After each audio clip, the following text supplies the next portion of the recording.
అదే RTV app వార్తల్ని క్షణాల్లో చదివే అవకాశం ఉంటుంది. ఒక న్యూస్ పేపర్, ఒక టెలివిజన్ ఛానల్ మీ చేతుల్లో ఎప్పుడూ ఉంటాయి. జడ్చర్ల ప్రజలకు హృదయపూర్వక నమస్కారాలు. అలాగే హిందూ బంధువులకు కూడా నమస్కారాలు. ఈ గత 2-3 రోజుల నుంచి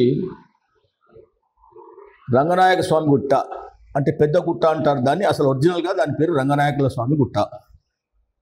ఆ రంగనాయకుల స్వామి గుట్ట చాలా పురాతనమైనది, పవిత్రమైనది. ఈ బాదేపల్లి యొక్క భవిష్యత్తు సరి అయిన రీతిన నడవాలని, మరియు ఈ పట్టణానికే వాస్తురూపేణ ఒక గొప్ప కొండ ఉండడం వల్ల ఈ పట్టణం బాగుపడుతున్నది అని ప్రజల విశ్వాసం. అలాంటి గుట్టపై సతీ సమేతంగా రంగనాయకుల స్వామి వారి యొక్క పవళించినటువంటి విగ్రహం ఉన్నది. దాని మీద ఒక కప్పు ఉండేది, ఒక కడి వేసి ఉండేది కప్పు. ఆ కప్పు ఎప్పుడు వేసినా ఎగిరిపోతుందని మా చిన్నప్పటి నుండి కూడా జనం అనుకునేటటువంటి టాక్. దాని మీద కప్పు నిలబడదని. ఇప్పటికి కూడా ఆ గుడి పైన కప్పు లేదు. మరి ఈ గుడిని మేము చిన్నతనం నుంచి అక్కడ బస్టాండ్ దగ్గర ఉన్నటువంటి మిడిల్ స్కూల్ నుండి రెగ్యులర్గా దర్శనానికి వెళ్ళి దర్శనం చేసుకునే వాళ్ళం. చిన్నపిల్లలంతా ముందు నుంచి రంగనాయకుల స్వామి గుట్టకు ముందు నుంచి ఎక్కి పోయి దర్శనం చేసుకొని ఆ కప్పం గుండు మీద ఆడుకొని ఆ గుడిలో దర్శనం చేసుకొని వచ్చేవాళ్ళం. దాని పక్కన ఉన్నటువంటి కోనేరు ఒక మంచి కోనేరు, మరి ధర్మశాల ఉండేవి.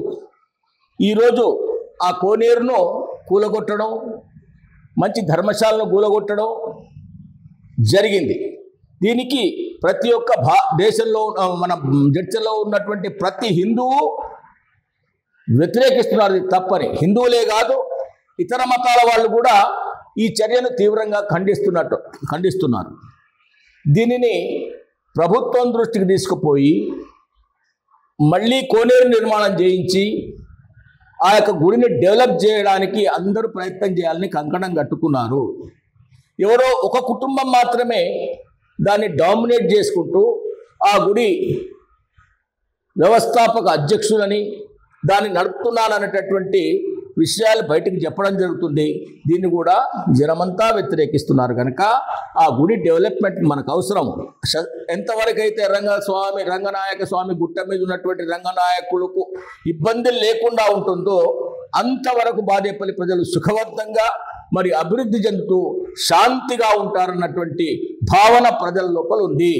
దీని కొరకని అందరూ సహకరించి గౌరవ శాసనసభ్యుని, మరి ఇతర అధికారులను, కలెక్టర్ను, ఎస్పీతో మాట్లాడి దానికి జరుగుతున్నటువంటి అన్యాయం చేస్తున్న వాళ్ళను సరైన రీతిగా చట్టబద్ధంగా శిక్షించి మరి ఆ గుట్టను, ఆ యొక్క గుడిని డెవలప్ చేసుకోవడానికి అందరూ సహకరించాలని కోరుతున్నాను. Master minds, the pride of India. Inter, MPC, BiPC, MEC, CEC చదివిన విద్యార్థులకు సీఏ మరియు సిఎంఏ ఫౌండేషన్ కొరకు నూతన బ్యాచెస్ ప్రారంభం.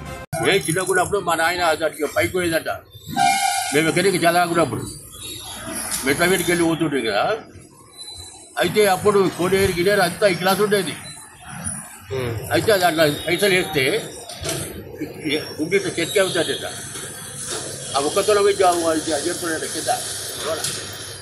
అయితే మునిగి తీసుకొని మళ్ళీ అట్లా ఎనికి రావాలంట. తిరగనికి రాదు. మునిగి ఆడికి పోయి మళ్ళీ అట్లా ఎనికి రావాలి. అట్లా ఉండదు అది. అయితే దాన్ని అంత మంచిది, దాన్ని ఎందుకు ఇది చేసేదంటే దాన్ని చేసేది ఉంటే ఎక్కడైనా పెద్ద మంత్రులకు చెప్పి దాన్ని ఏమైనా ఇచ్చేసి దాన్ని కట్టేయాలన్నా, దాన్ని ఏం చేయాలి అని చెప్పి దాన్ని ఇచ్చేయాలి. కానీ గుడికి పేరు లేకుండా కోనేరు కూర్చోవడం మటుకు చాలా తప్పు. కోనేరు కూర్చోవడం పక్కకు రూములు ఉన్నాయి. ఆ రూములు కూడా దాంట్లో అది ఉంది ఇది ఉంది అని చెప్పి అంటుండ్రి. మళ్ళీ ఆ రూములు సాఫ్ చేసారు, ఇది సాఫ్ చేసారు.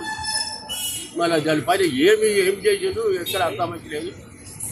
దాన్ని ఈ పొద్దు రేపట్ల బయట పడవచ్చు. ప్రతి ఒక్కరు ఏమంటున్నారంటే దాని ధనం ఉంది, దాని గురించి ఇవన్నీ చేసి పూజ చేసిన దానికి అని అంటున్నారు ప్రజలు. ఇస్తుంది